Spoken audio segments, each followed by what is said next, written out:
시청자 여러분 안녕하세요. 중고차는 유미카의 이유미입니다. 오늘도 저 유미카의 새로운 초대 손님을 모셨습니다. 본인 소개 좀 해주세요.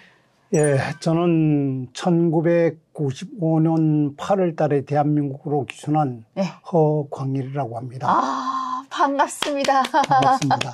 고향은 어디 있습니까? 고향은 함경북도 김책시 쌍암동이라는 곳에서 태어났고 공군 복무 이후에는 청진에서 많이 살았죠. 95년도만 해도 그 당시에는 탈북자라는 그런 명칭은 없었고 예, 기순자였죠. 기순자였죠. 예. 예. 그때 당시에 우리 대한민국으로 오신 그 기순자분들은 정말 용맹하신 분들. 예. 정말 누구나 그때 당시에는 선택할 수 없었던 우리 대한민국이었잖아요. 네. 너무 그때는 살벌했고 무서웠고 조금이라도 말 삐끗 잘못해도 정말 잡아가 죽이는 예, 그런 맞습니다. 시기였는데 어떻게 돼서 우리 대한민국까지 오시게 됐는지 스토리를 한번 들어보도록 하겠습니다. 저는 이제 어머님 고향이 이남입니다. 어머님은 이제 1950년 6.25 전쟁 때에 일사후퇴 시기에 북한군 우영군에 징집돼서 북한에 들어갔는데 제가 성장하면서 보니까 어머님께서 북한을 선택하지 않으면 안 될 그런 사연도 있었더라고요.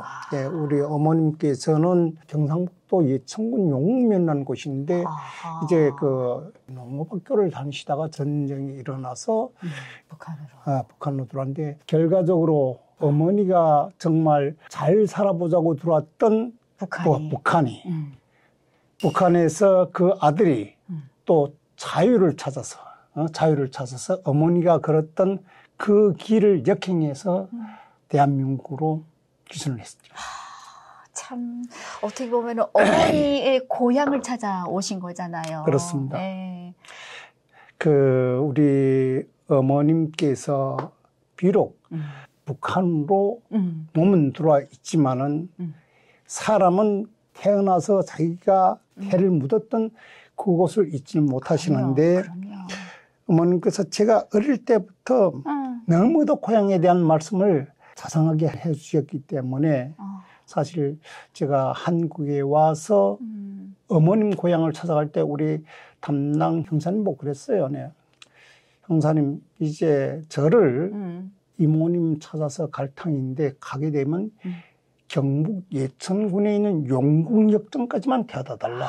그러면은 아마 제가 우리 어머님 그 집을 찾아갈 수 있을 것 같다. 그 정도로 그렇게 계속 들으셨어요? 예. 그래가지고 아이고야. 딱 용궁역전에 가니까 그래서 한 폭의 그림처럼 어머님이 말씀하시는 그 골목길에 가다가 작은 샘이 있다. 그다음에 그 꿀다리 밑을 지나가면 우측편에 어머님이 집이라고 하셔가지고 보니까 이 길이 어머님께서 항상 자주 다니시던 길이로구나. 그래가지고 하니까 뭐 거침없이 그 누구에게도 물어보지 않고 그런데 이게 시골이니까 그때 당시에 사람이 없는 거예요. 그래서 또 찾아갔는데 어머님의 집이 있어야 될 곳에 고속도로 도로가 지나갔어요. 큰 도로가 고속도로는 아니고 지방도가 지나갔는데 그 다음에 황당하지 않겠습니까? 혼란이 오는 거죠. 그래서 한창 있는데 노인분 한 분이 이제 오시면서 혹시 자네 여기에 순상인의 집을 찾아오는 게 아닌가? 이모가 지금까지 내가 온다고 해가지고 몇 시간 동안 그 동구 밖에서 기다리다가 금방 밥 먹으러 왔대요. 밥 먹으러. 그래서 딱 들어가니까 그 다음엔 이모님이 버선발로 뛰어나오시고 이 할머님은 안 계시고 이모부도 이제 함께 나오시는데 날 딱 보시더니 너는 어쩌면 내가 엄마를 딱 그리 붙였느냐 하면서 그런데 저는 그때 당시 이모님에 대한 어떤 이런 정은 크게 없었어요. 없죠. 그런데 이 할머님에 대한 이야기를 그렇게 어머니가 말씀을 하셨기 때문에 내 눈은 오직 이 할머님밖에 보이지를 않는데 이 할머니 찾으셨네. 이 할머님의 인식을 못한대요. 인식을 못해가지고 날 보더니 그저 나한테 덥석 안겨요. 그러다 눈물 쭉 흘리는데 그런데 이제 할머님이 하시는 말씀 한마디에 야, 네 애미는 어디다 버리고 니 혼자 왔느냐. 넌 우리 딸하고 너무나 똑같이 생겼다고. 딸을 그렇게 찾으셨네. 예. 그래서 정말 제가 대한민국에 와가지고 애할머니를 보여잡고 정말 엉엉 소리내면서 그렇게 울어보기는 처음입니다. 그런데 그냥 말로만 들어왔던 엄마한테서 애할머니였잖아요. 예, 그런데 이제 그때 연세가 얼마였는가 하면 52세였습니다. 아이고. 52세. 세상에. 그래, 그날 내 할머니는 꼭 같이 그 작은 방에 있었어요. 하고 올라와서 얼마 안 있다가 한 달 만에 이 할머님이 사망했다고 돌아가셨다. 그럼 마지막으로 어찌됐건 손주분을 만나보시고 예. 어머니 얘기까지 듣고 나서 예. 세상을 떠나셨네요. 예, 그런데 이 할머님이 잃었던 딸을 어떻게 하나 한 번이라도 만나고 죽자. 그렇지. 그런 의지로. 그 의지로 지금까지 그 살아 계시다가 손주를 보고 모든 맥을 놓은 거죠. 그렇게 하고 93세. 그래서 저는 그 할머님이 돌아가신 상황을 이렇게 생각합니다. 민족 분단의 비극이 아무리 험렬진데 혈육이정은 그 누구도 갈아놓을 수 없습니다. 천리는 못 끊죠. 예, 천리는 이거는 그래서 저는 생각한 게 이것은 당시 우리 어머님 세대의 상황이지만 오늘날 우리 탈북민들이 분단의 비극이 아픔을 우리가 다시 이어가지 않는가. 빨리 그렇죠. 우리도 이 민족 분단의 비극을 끊어야 되겠다는 이런 생각을 해봅니다. 그럼요. 그러면 그 당시에 이제 어머니께서 늘 고향의 이야기를 쭉 해오면서 그 어머니 고향을 생각하면서 갔는데 그 자리에는 고속도가 나눠졌다 했잖아요. 참 이렇게 도로까지 쭉 나져 있었다는 거는까지 생각을 못했죠. 예. 저는 이런 생각을 했습니다. 한국에 대해서 그때 우리 1994년도부터 탈북민들이 해외에 있는 탈북민들이 들어오기 시작하면서 저희가 올 때는 한 해에 그 해에 13명인가 밖에 안 왔어요. 네네네. 그런데 이제 러시아에서 한국의 발전 상황 충분히 다 알았습니다. 충분히 다 알았는데 그런데 제가 가장 폐부로 정말 대한민국이 위대한 나라라구나 하는 걸 언제 절감했는가 하면 그때 당시 영종도 공항이 없었어요. 인천공항이 국제공항을 겸임했어요. 근데 공항에 딱 도착하니까 여객기가요 거짓말 보태지 않고 한 100여대가 쫙 줄 섰는데 공항에 착륙하기 전에 딱 바라보니까 완전히 불바다예요. 불바다고 그 다음에 서울 공격까지 오는데 그 도로에 그 불줄기가 쫙 수놓아진 것은 그걸 보면서 야 과연 대한민국이 이럴 수가 있느냐 하는 그런 생각도 해봤고 네. 그 다음에 공항에 딱 착륙하고 나서 공항을 바라봤는데 끝이 보이지 않습니다. 그렇게 하고 바닥에 이제 다 콘크리트를 했는데 언제 우리 윤 씨가 인터뷰하는 과정에 유튜브 방송하는 과정에 철수라는 분이 대한민국 사람들이 정말 수고를 했구나 하는 그런 말씀하는데 그런 분도 있었죠. 그런 그 유튜브를 딱 보면서 제가 느꼈던 바를 그분이 똑같이 느꼈더라고. 대한민국 국민들, 대한민국 정부 이거는 정부 국민이 혼연일체가 되지 않으면 그런 위대한 창조물을 이룰 수가 없습니다. 그런데 공항 하나만을 보고 북한에서는 상상도 할 수도 없거니와 옛날에 제가 북한에 있을 때 평양견학이랑 하면 10층여관을 봤는데 그때 그 10층여관을 지으면서 북한에서 노동당 시대의 대기념비적 창조물이라고 얼마나 대서특필하고 그랬습니까? 10층 여관을 가지고. 네. 그래서 제가 그때 당시에 그 상황을 보면서 북한의 통치자들아 너희 더도 말고 덜도 말고 같은 민족이 정치를 하는 대한민국에 와서 한 번만 보고 가라. 그럼 너희들 마음이 180도 바뀔 것이다 하는 그런 생각을 했는데 자들은 절대로 바뀔 수가 없잖아요. 그렇죠. 자기 통치 습성상 그다음에 자기들이 지은 모든 죄를 통합해 봤을 때 그렇게 하고 싶어도 못한단 말입니다. 그러나 대한민국이 이렇게 위대한 변화와 발전을 이룩하도록 자기들이 뭘 했는가 스스로 돌아볼 기회는 가져야 된다는 그런 생각을 해봤습니다. 참 우리 선생님 정말 말씀을 잘하시는데 그러면은 선생님께서 지금 말씀 중에 러시아로 오셨다고 예, 예. 얘기하셨는데 그 당시에 그러면 러시아 쪽에 볼목으로 나가셨다가 예. 저는 이제 이 최전방에서 근무하다가 제대돼 가지고 청진조선소라는 곳에 배치받아서 청진조선소에서 당시 포빗을 하던 그 찰나에 1985년도 12차 세계 청년 학생 축전이 모스크바 축전이 이제 모스크바에서 진행된데 당시 아침에 출근할 때면 방송차가 이제 뭐 사람들 선전하고 격려하고 하는데 그때부터 이제 뭐 저 이름이 안 나오면 뭐 방송이 안 될 정도로 그러니까 그만큼 저는 이제 헌신했습니다. 그때 당시 사람들이 뭐냐면 다른 사람은 다 변절해도 허강일은 변절하지 않을 정도로 끝없이 충성을 했기 때문에 아마 그런 어떤 행운을 받을 수 있었던 것 같아요. 그때 당시는 충성이었지만 지금 생각하면 어처구니가 없는. 완전히 맹목적인. 맹목적인. 네. 그런데 평양에 이제 한 달 동안 교육을 받고 이제 나간다고 해서 평양 출발을 앞두고 당명은 낙선되는 거예요. 아, 선생님께서? 예. 그래서 저는 믿질 않았죠. 그런데 그 스타덤에 딱 오르면요. 정말 하늘의 별도 떠올 수 있게 스스로 어깨에 힘이 생기는데 그런데 제가 그렇게 많은 사람의 그런 부러움을 사다가 하루아침에 그렇게 딱 되니까 어떤 생각이 드냐면은 곧바로 생각된 게 나는 지금 이 북한사에서 운명을 같이 할 수 없는 또 다른 세계의 사람이로구나.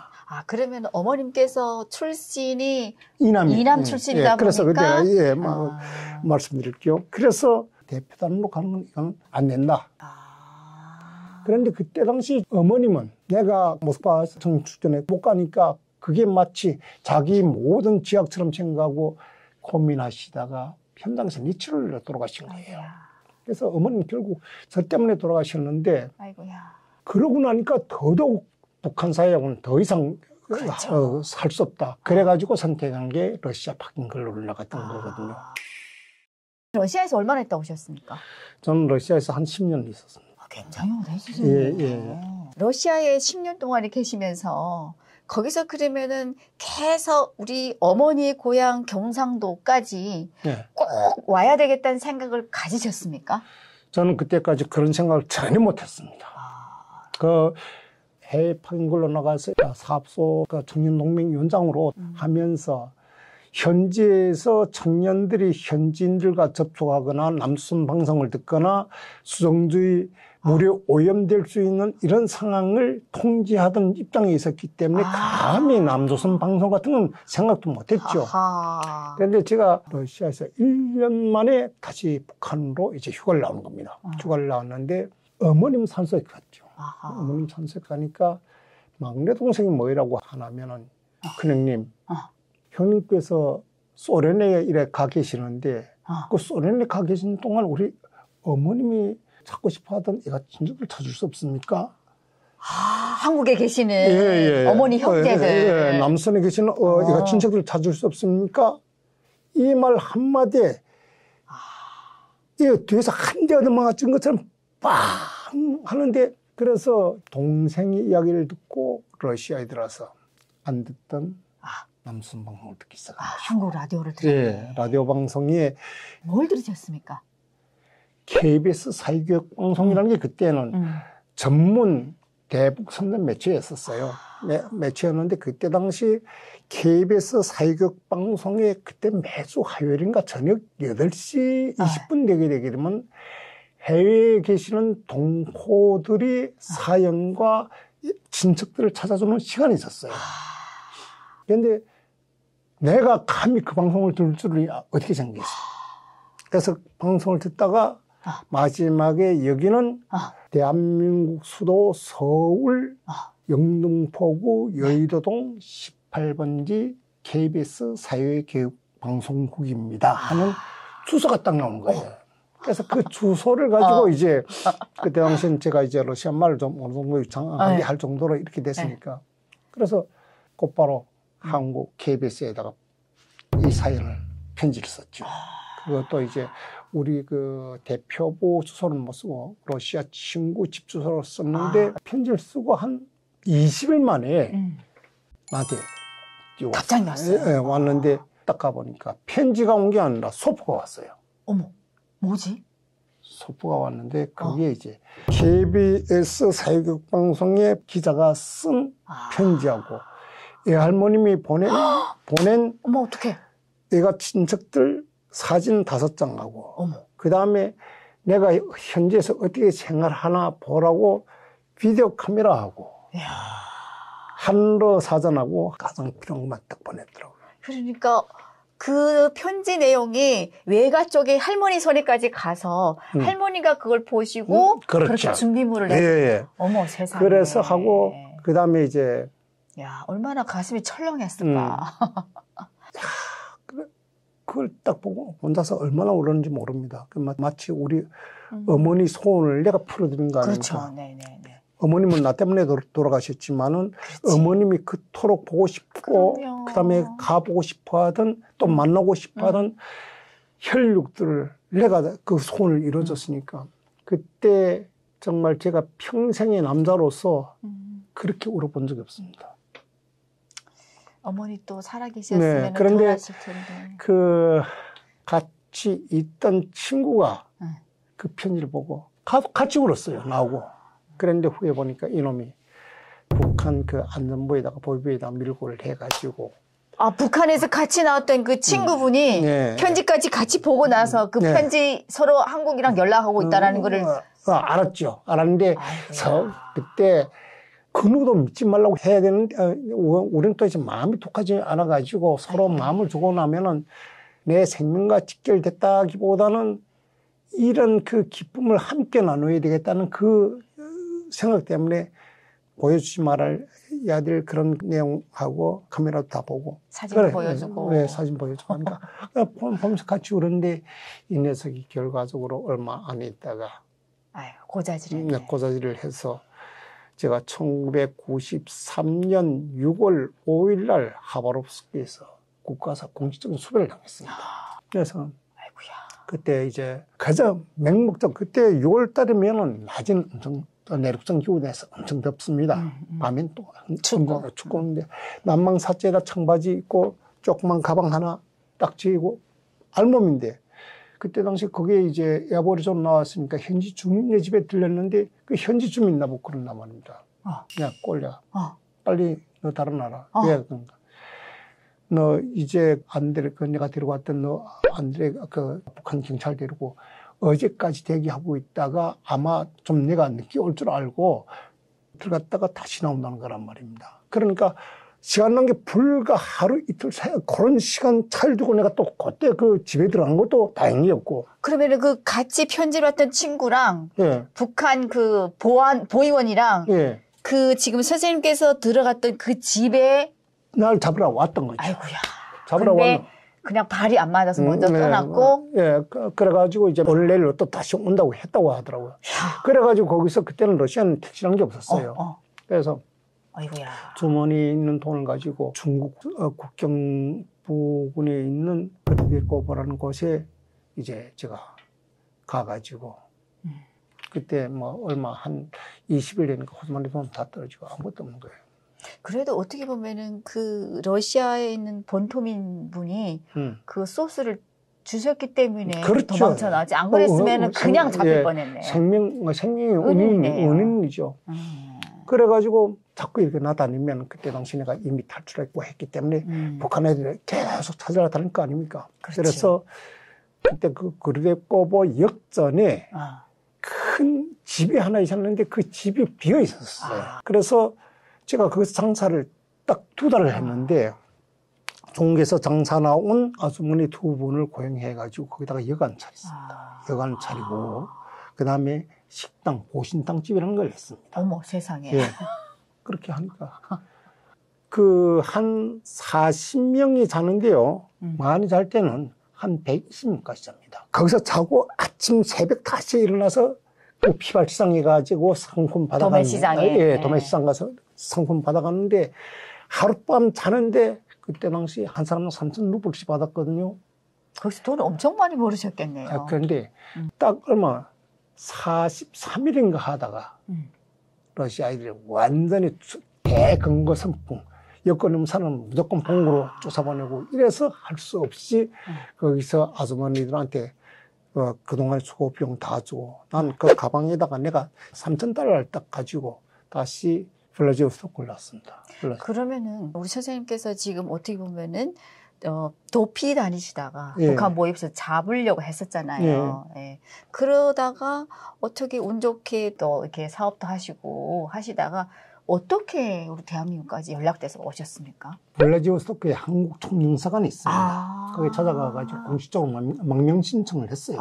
망명 신청을 하니까 이거 망명 신청을 한다고 해서 곧바로 되는 게 아니고 좀 기다리라. 그래 봤더니 그 망명한 우리 탈북민들 그때 우리하고 같이 한 13명이 함께 있으면서 정말 더 말씀드리기는 곤란합니다만은 대한민국으로 떳떳이 올 수 있는 일을 북한 현지 파견 근로자들한테도 좀 영향 주면서 이렇게 하다가 결과적으로 그때 불새 이제 블라디보스토크에는 탈북자들 대검거 선풍이 일어났습니다. 그러더니 한국 총영사관에서도 더 이상 이제는 우리가 여러분들을 대해서 보호해 줄 상황이 못 되니까 빨리 이제는 당신들이 선택을 해라. 밀선 하겠는지 아니면은 또 다른 곳으로 옮기겠는지 하는 거는 선택해라. 이제는 우리는 양국 간의 관계 문제가 있기 때문에 더 이상 개발할 수가 없다. 양국 간의 관계 문제가 있기 때문에 공식적으로 비행기를 타서 한국으로 올 수 없으니 밀선으로 가겠느냐 이거를 선택을 하겠네. 그래서 거기서 곧바로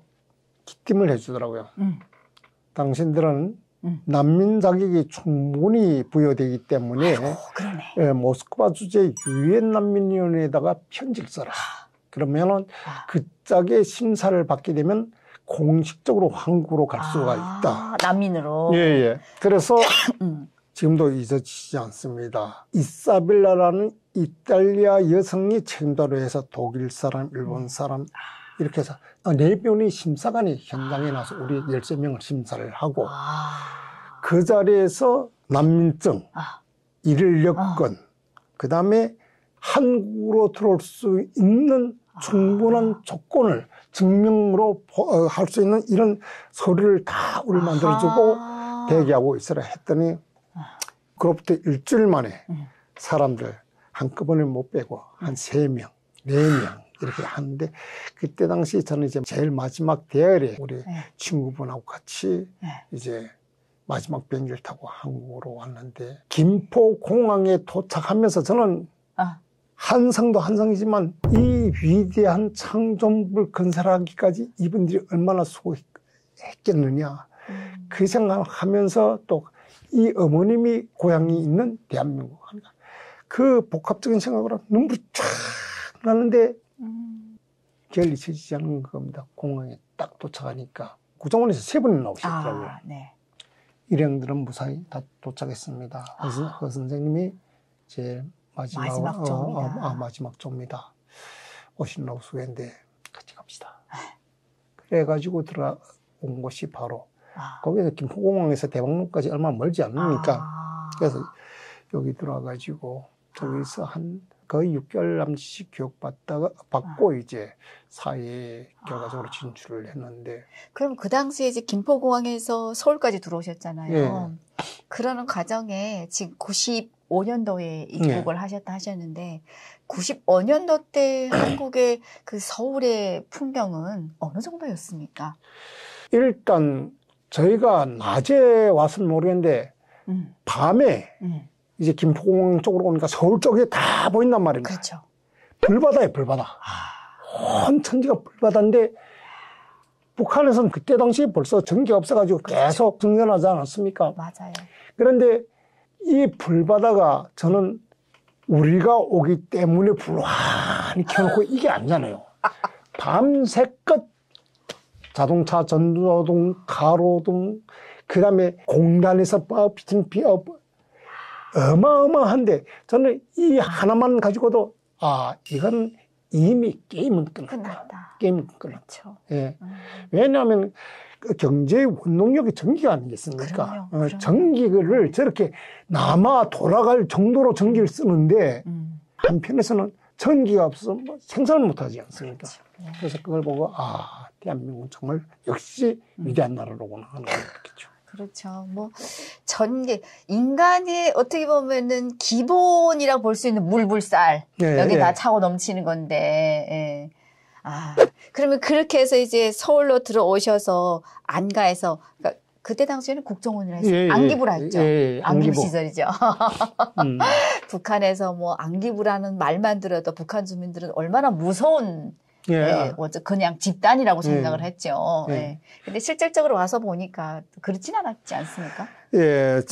솔직히 말해서 안기부라면은 사람들이 배타적인 의식을 가지면서 그닥 좋은 인식을 가지지 않았습니다. 그러나 이제 저희들이 교육하는 과정에 보니까 안기부 사람이나 국군 기무사령부나 경찰 조사관들이나 다 사복 입고 같이 하는데 그렇게 친절할 수가 없습니다. 그렇게 친절할 수가 없는데 당시에 조금 우리 조사관들이 일부 문제가 있었습니다. 일부 문제가 있어가지고 구타도 있고 뭐 이랬다고 합니다. 그래가지고 일부 탈북자들이 강력하게 이제 항의를 해서 후에 그런 상황은 개선됐죠. 개선되고. 그러면 우리 선생님께서 지금 국정원에서 생활을 하시면서 참 저희들도 그 이후에 온 탈북민이지만은 먼저 온 기순자분들께서는 그 당시에 뭐가 제일 감동적으로 느껴졌는지 이게 아마 우리 시대랑 먼저 오신 분들이랑 정말 달랐을 거라고 생각이 되거든요. 제일 충격적으로 받아들인 거는 뭐였습니까? 저는 러시아에서 이미 한국 동아일보라든가 신동아라든가 월간조선 이런 걸 그저 거의 당일하는 그 다음날에 이래 받아봐가지고 한국의 발전상에 대해서 너무도 서상하게 알고 있었습니다. 심지어 자동차가 언제 어떤 형이 나왔다는 것까지도 알 정도였는데 그러니까 여기 한국에 오니까 고층 빌딩이 들어서고 자동차가 착해 주차장처럼 많은 거기에 대해서는 크게 한상 어쨌든 발전했다고 하지만 그건 이미 신박한 느낌은 없었겠네요. 없었는데 제가 제일 감명받았던 게 뭐냐면은 도심 속의 공원마저도 정말 북한에서는 상상도 할 수 없는 그렇게 하고 수도권 바깥을 조금만 벗어나도 고속도로 도로 옆에 보십시오. 얼마나 남과 울창하고 정말 북한에서 상상할 수 없잖아요. 없죠. 그 부분이 가장 큰 감명을 받았고 그 다음에 도로는 상상할 수가 없어요. 그렇죠. 도로 그림이죠. 그림이고 그 도로에 차 가는 것도 경이스럽지만은 도로가 그렇게 빵 뚫려가지고 전국 도초를 이어진다는 건 이거는 우리가 상상할 수 없잖아요. 그걸 벌써 70년대에 다 했답니다. 이게 우리가 이제 이 대한민국이 발전할 이때까지 우리는 사실 벽돌 한 장 얹은 게 없잖아요. 그럼에도 불구하고 대한민국 정부가 우리 탈북민들을 동포회장으로 받아주셔가지고 집 주고 그 다음에 모든 생활 조건 보장해주고 이렇게 하는 거는 사실 세계 그 동서고금을 통틀어도 이런 나라가 없습니다. 없습니다. 이게 아무리 서독이 통일되면서 뭐 어쩌고 저쩌고 해도 실제 대한민국의 사회 발전은 그 사회의 교육수준하고 직결되어 있기 때문에 대한민국에서 고급 인력을 비롯한 그 직업 선택은 한국 사람은 그건 직업 선택의 의무가 있지만 탈북민들한테도 직업 선택의 의무가 주어져 있지만 그게 따라가지는 못하기 때문에 그림이 떡이에요. 그래서 우리 탈북민들이 알아야 될 건 과도하게 욕심을 쓰지 말고 초심을 가지고 배워야 됩니다. 대한민국에서 고급 인력을 비롯한 그 직업 선택은 한국 사람은 그건 직업 선택의 의무가 있지만 탈북민들한테도 직업 선택의 의무가 주어져 있지만 그게 따라가지는 못하기 때문에 그림이 떡이에요. 그래서 우리 탈북민들이 알아야 될 건 과도하게 욕심을 쓰지 말고 초심을 가지고 배워야 됩니다. 배워가지고 대한민국의 사회가 또 우리 기업이 우리한테 요구하는 그 방향에 맞게 우리를 개발하게 되게 되면 탈북자라 해서 안 써주는 게 아닙니다. 그럼요. 네, 저도 이제 여기 오자마자 곧바로 이제 한국전력공사에 배치받아가지고 한 20년 동안 근무하다가 정년퇴직을 했거든요. 제가 한전에 근무할 때는 지금 컴퓨터가 인터넷망이 아니고 하나 워드라 해가지고 시꺼먼 판에다가 이제 전산화된 이런 실적 기록하고 이렇게 하는데 한 1년, 2년, 3년 되니까 대한민국 팍팍 올라가죠. 그 인터넷 개선 속도가 완전히 이제 번개불이 우리 콩 닦아 먹는 소리 있지 않습니까? 그쵸, 네. 그 이상의 빛과 같은 속도로 발전하는 걸 보고 대한민국은 역시 우리 민족의 영특하고 뭐 이것도 있겠지만은 실제 훌륭한 지도자들을 만나지 않았다면은 대한민국이 오늘 같은 발전이 없습니다. 그럼요. 네. 뭐 인터넷 얘기가 나왔던 김에 전 세계에서 인터넷 속도는 우리나라가 최고라고 합니다. 최고입니다. 네. 저도 가끔 동남아 같은데 갈 일이 있어 가게 되면은 속 터져서 못 쓰겠더라고요, 인터넷. 네. 안 열려가지고. 우리는 어떤 데를 가도 인터넷 안 터지는 데가 없고, 느린 데가 거의 없습니다. 네. 우리가 이제 해마다 북한 자유주간 국제 행사를 미국 워싱턴에 자주 갔습니다. 네. 워싱턴에 자주 갔는데 이제 노트북을 가지고 인터넷에 연결하자면요. 네. 커다란 몰 아니면 호텔 아니면 미국의 수도라고 하는 워싱턴에서조차도 인터넷은 임의 장소에 터지는 게 아니라 고정된 지역에만 터지기 때문에 그걸 보면은 참 대한민국 가장 늦게 출발해가지고 선진국에서는 가장 늦게 출발하지 않았습니까? 네, 그럼요. 네. 제일 먼저 깃발을 꽂은 게 바로 대한민국이다. 참 대단한 민족입니다. 네, 대단한 민족입니다. 네. 우리 탈북민들 정말 우리 대한민국 국민들이 이토록 위대한 대한민국을 건설하기까지 얼마나 피와 땀이 결실을 이루는가를 우리가 충분히 감안하고 여기에 이제는 우리도 발맞춰서 우리를 개발해요. 그렇죠. 열심히 살아야죠. 열심히 살아야죠. 네. 아까 좀 전에 이제 그 서울 도심의 한복판에도 나무가 우거지고 이렇게 공원들이 푸르싱싱하게 있는 걸 보고 많이 감동을 받으셨다 했는데 사실 90년대부터는 북한에도 산이 다 벌거벗었거든요. 뗄감이 없어서 전기가 부족하다 보니까 난방시설이 안 되고 전기로 할 수 있는 게 없다 보니까 오로지 그 연탄, 나무 이렇게 불을 떼다 보니까 벌써 산이 그땐 다 벗었거든요. 근데 우리 대한민국에서는 이렇게 산림을 보호할 수 있었던 게 나무 한 그루를 잘못 빼도 3천만 원이라는 벌금형을 때렸다고 합니다. 그래서 지금 이렇게 푸르싱싱한 울창한 산을 보호할 수 있다라고 얘기를 하시더라고요. 참, 네. 정말 이거는 그래서 전 세계가 대한민국을 따라 배우는가 봅니다. 그렇잖아요. 네, 모든 면에서. 네. 네. 그러면 그 당시에 또 이렇게 그 기순하신 분들을 우리 대한민국 견학을 곳곳에 많이 시켰다라고 들었는데 어디를 제일 먼저 가보셨습니까?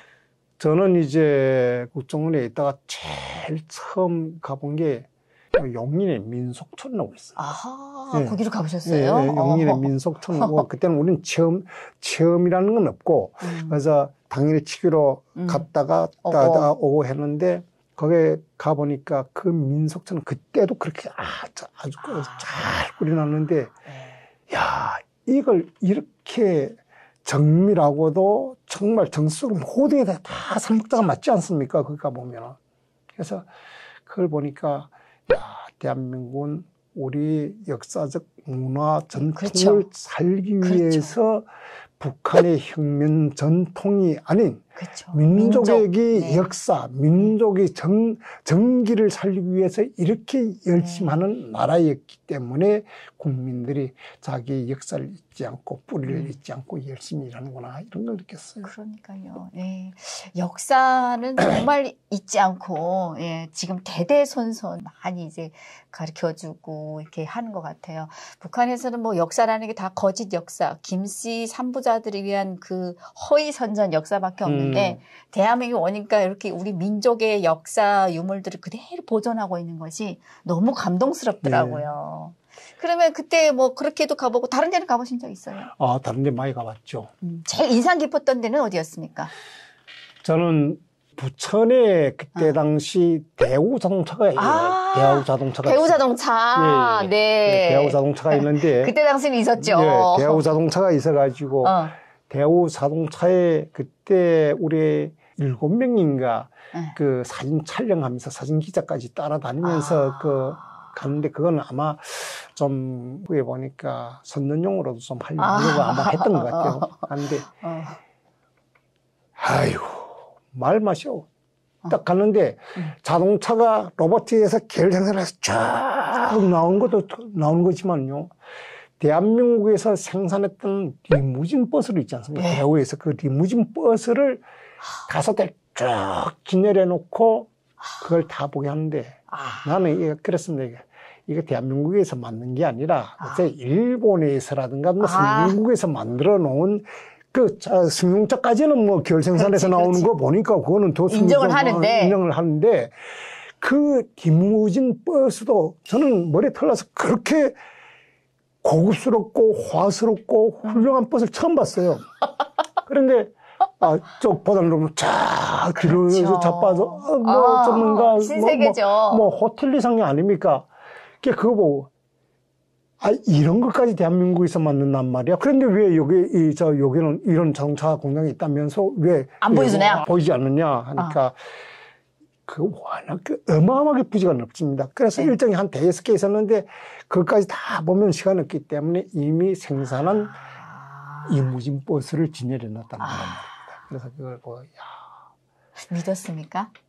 그래서 내가 믿지 않았다니까. 이 생산된 과정을 보였으면은 믿겠는데 이미 다 만들어 놓은 걸 보였으니. 그래서 거기서 그 여성 안내원들 다 나와서 안내해 주지 않습니까? 우리 모두가 그걸 믿지 않으니까 다 와서 설명을 하는데 그 설명 한마디에 그래서 박수 다 나가는 거예요. 이게 우리나라에서 진짜 맞는 거로구나. 대한민국에서 맞는.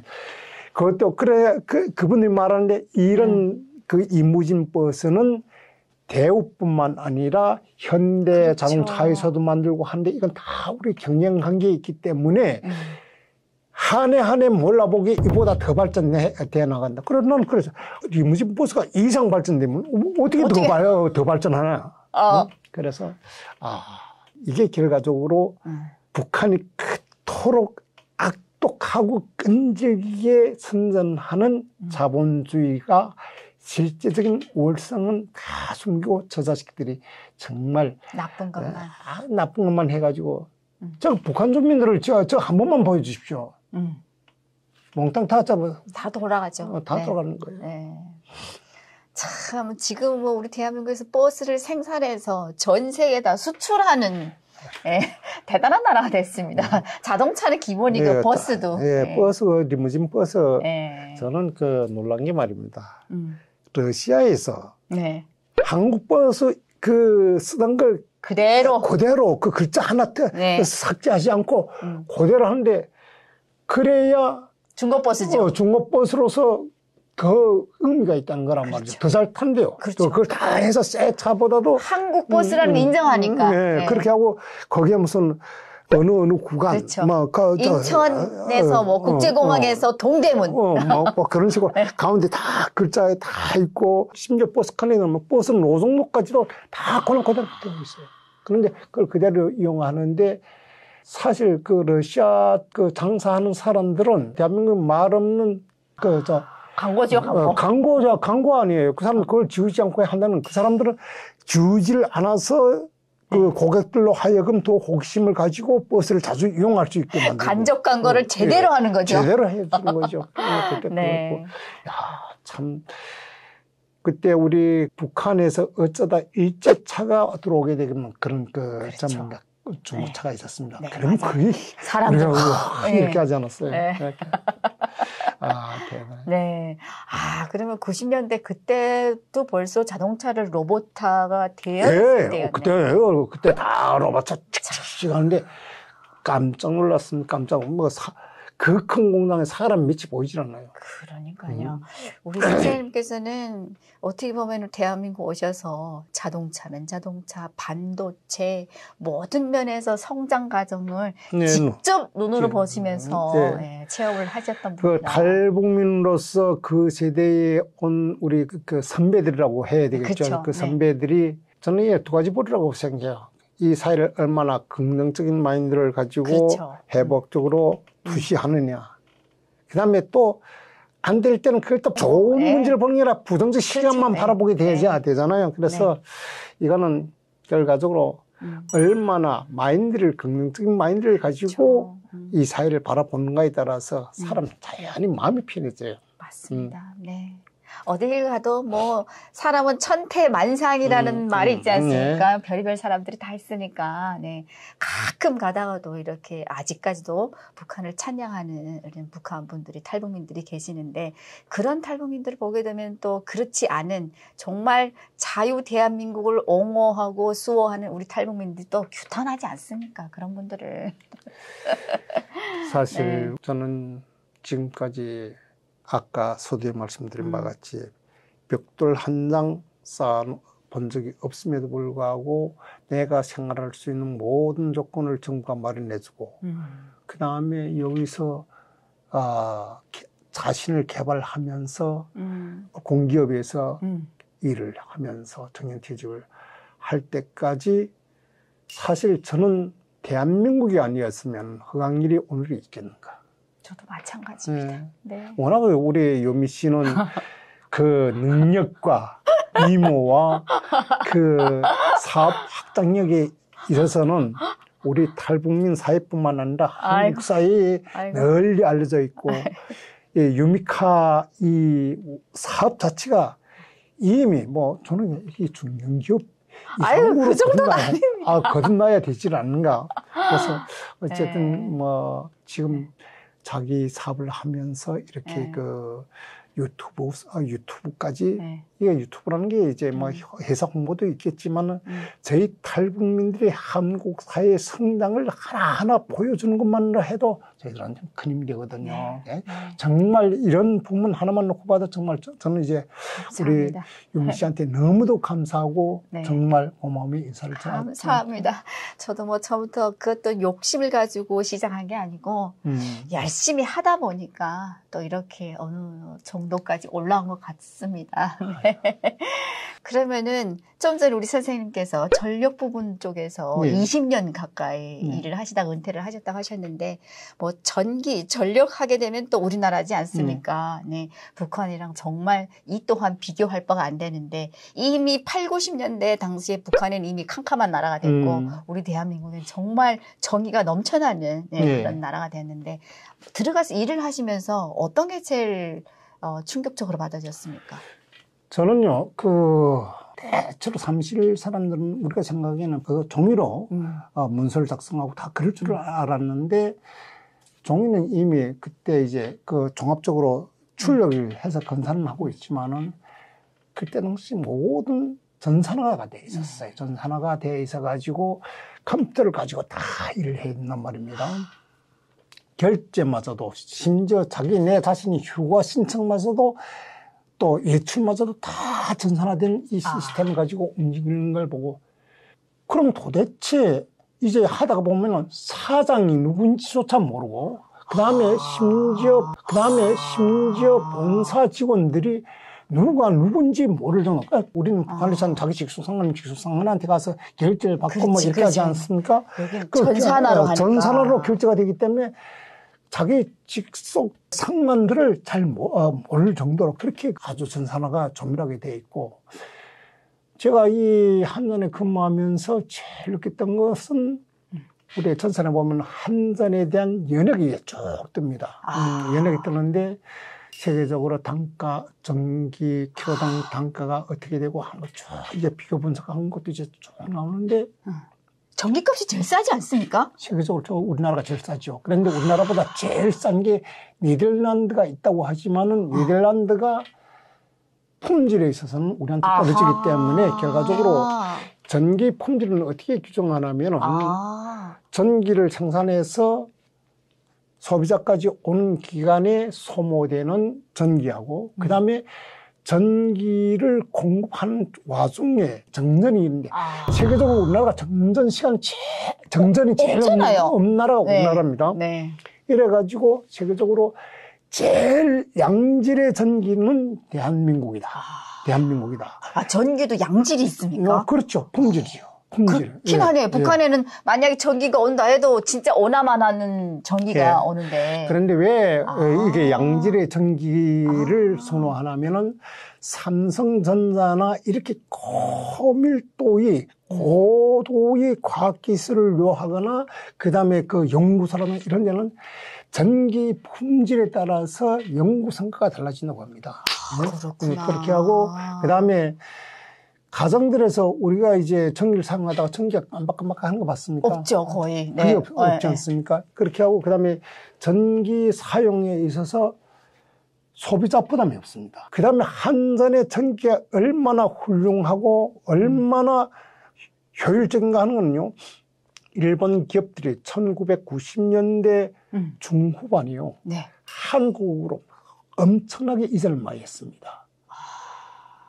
일본의 전기가 너무 값이 비싼 데다가 전기가 품질이 좋지 않기 때문에 한국으로 이전해가지고 그때 당시 일본에서 많은 연구소들도 우리 한국 현지에 이전을 했고. 그럴 때가 있었습니다. 있었습니다. 그게 1990년대 말 2000년대 초까지. 그 IMF 때 그 97년도 말 98년도에 IMF가 왔는데 그때 당시 이제 우리가 생산 라인이 잘 돌아가니까 전기가 아마 돌지 않습니까? 그러니까 전기 단가는 소비자가 많아서 많이 팔려야 정상적인 단가를 책정할 수 있는데 전기가 제대로 팔리지 않으니까 전기 단가가 낮아질 수밖에 없거든요. 그런데 전기 품질은 엄청나게 좋죠. 그렇게 하니까 일본의 기업들이 한국의 눈길을 열고 한국으로 전문가 진출하는 이걸 보고 저는 느낀 게 대한민국 전력산업은 세계 최고로 자부하는 한전이라는 그 명분이 그때에 가서는 내가 한전에 대해서 일부 불만은 있지만은 이렇게 자긍심을 가져보기는 그때가 처음이었습니다.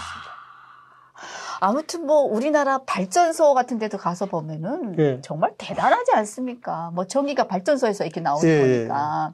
북한의 발전소는 말이 발전소지 지금까지도 멎어 있는 게 몇십 년 되어 있고 그것도 다 인력으로 파고 만들고 해가지고 가동도 제대로 안 되고 정말 옛날 그 수동식 방식으로 지금 사용하고 있잖아요. 그것마저도 돌아가지 않은데 우리나라 발전소는 어떻게 되었습니까? 전력 산업에 있어서 원자력 발전은 무공해 산업이에요. 무공해 산업. 저게 이제 사고가 났을 때 문제지만은 정상적인 가동을 하게 되게 되면 그 공해라는 게 없습니다. 그래가지고 지금 세계적으로 원자력을 중단했던 미국도 다시 원자력을 재개하고 중국 같은 경우는 대대적으로 건설하고 있지 않습니까? 그런데 우리가 분명히 알아야 될 것은 세계적으로 원자력 표준 국교를 가지고 대외적으로 수출하는 나라는 불과 5손가락입니다. 그래요? 그 손가락 중에 대한민국이었는데 그런데 사실 이 원자력은 우리가 원자력 그 발전 설비 생산하고 원자력 기술 그 수준이요. 세계적으로 우리나라가 최고입니다.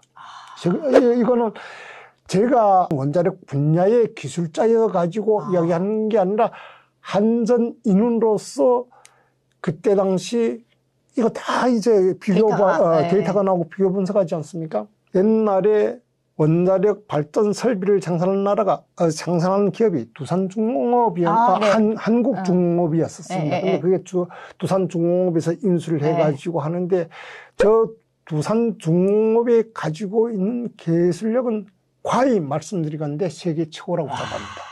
아무튼 오늘 우리 선생님께서 이렇게 말씀을 듣다 보니까 제가 다른 출연자분들께서는 절대 들을 수 없었던 한전의 이야기. 그리고 95년도 당시에 한국은 어땠을까? 저는 늘 궁금했거든요. 그 당시에 없어가지고.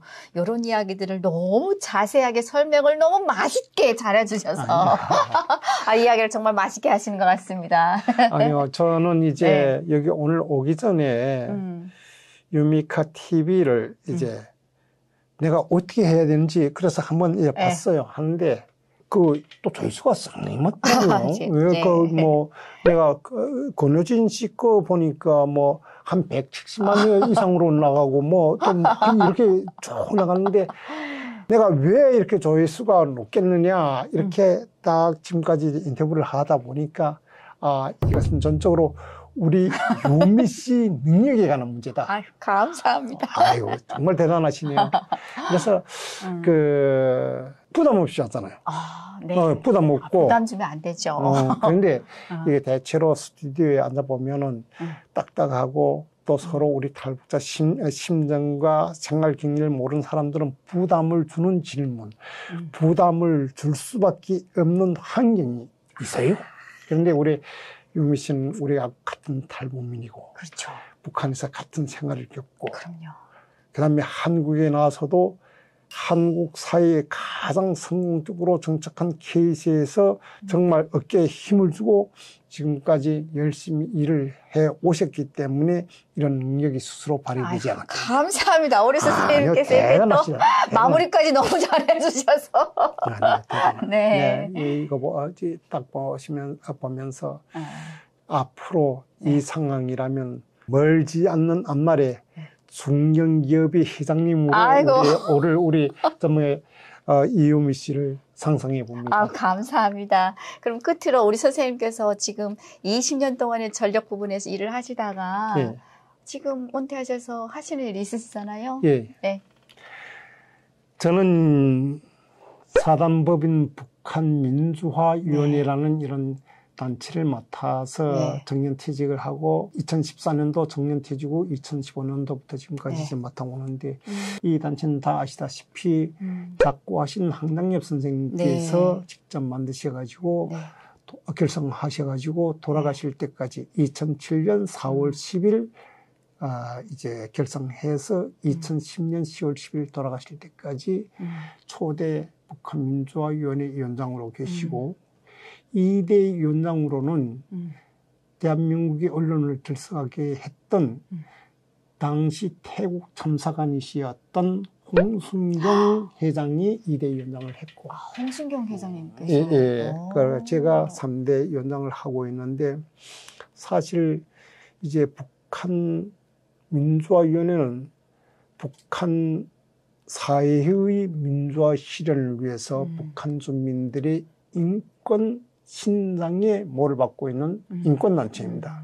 그러면서 대한민국에 정착하고 있는 3만 4천여 탈북민들을 한국 사회에 성공적으로 정착시키는 거하고 밀착시켜서 진행하는데 저는 여기서 지금까지 이제 쭉 그 인권 활동을 해오면서 최근에 와서 느낀 게 뭐냐면은 북한 인권 문제는 이제는 스스로 국제사회가 해결하고 그다음에 우리가 말하지 않아도 북한 정권은 무너지게 돼 있지 않습니까? 그렇죠. 네. 다 무너지게 돼 있어요. 네. 이게 공식의 일반적인 그렇죠. 시간 문제죠. 시간 문제고 그다음에 또 북한 인권 문제를 해결하자면은 현재 북한의 김정은 정권이 존재하는 저는 독재 정권으로서는 북한 인권 문제가 해결되지를 않습니다. 그렇기 때문에 궁극적인 목표는 북한 김정은 정권의 정권 교체에 있는 거고 그러나 그에 못지않게 가장 북한의 김정은이나 북한 통치배들이 가장 무서워하는 게 탈북민들이 아니겠습니까? 그럼요. 네. 탈북민들이 우리 이유미 사장님처럼 이렇게 성공적인 케이스로 독자적인 경제력을 확보하고 한국 사회에서 자기 설 자리에 서서 정말 떳떳이 나가게 되면은 이게 북한 2,400만 주민들에게는 이유미와 같은 이런 성공한 탈북자들을 북한 주민은 희망의 등대로 바라보고 올 거란 말입니다. 그렇죠. 네. 그렇게 하고 그와 반대로 저 김정은과 그에 추종하는 북한 정권 통치배들은 아마 북한 인권 문제보다도 탈북민들이 성공적으로 정착해서 정말 한국 사회에서 주도적 역할을 한다 하게 되면 그게 아마 핵탄두보다도 더 무서울 그렇죠. 겁니다. 그럼요. 네, 그래서 저는 우리 탈북민들이 이제는 북한 인권과 함께 한국 사회에 성공적으로 정착할 수 있는 길 자기 자신을 개발하고 그다음에 또 유미 씨처럼 사회적 리더가 돼서 정말 본보기가 될 수 있는 이런 사람들이 많이 등장할수록 북한 김정은 정권이 설 자리가 점점 좁아지지 않겠는가 하는 그런 생각을 해봅니다. 그래서 앞으로도 좀 좋은 이런 그 활동을 부탁드리면서 우리 북한 민주화위원회에도 깊은 좀 관심을 가져주십시오. 네, 당연한 말씀입니다. 네. 저도 탈북민으로서 늘 우리 북한 주민들 또 우리 탈북민들에 대해서 항상 깊이 생각하고 있거든요. 또 우리 선생님께서도 이렇게 저희 유미카 유튜브에 출연을 이만갑에서도 섭외더라도 출연을 안 하셨다고 하는데 저희 유미카 유튜브에 출연을 해주셔서 너무 감사드리고 우리 다 함께 우리 북한 주민들의 인권을 위해서 끝까지 투쟁 한번 다 같이 한번 해보겠습니다. 네, 감사합니다. 네, 그러면 오늘은 여기까지 하고 마치고요. 오늘도 저희 유미카 유튜브를 시청하고 계시는 시청자 여러분, 오늘도 시청해 주셔서 감사합니다. 감사합니다.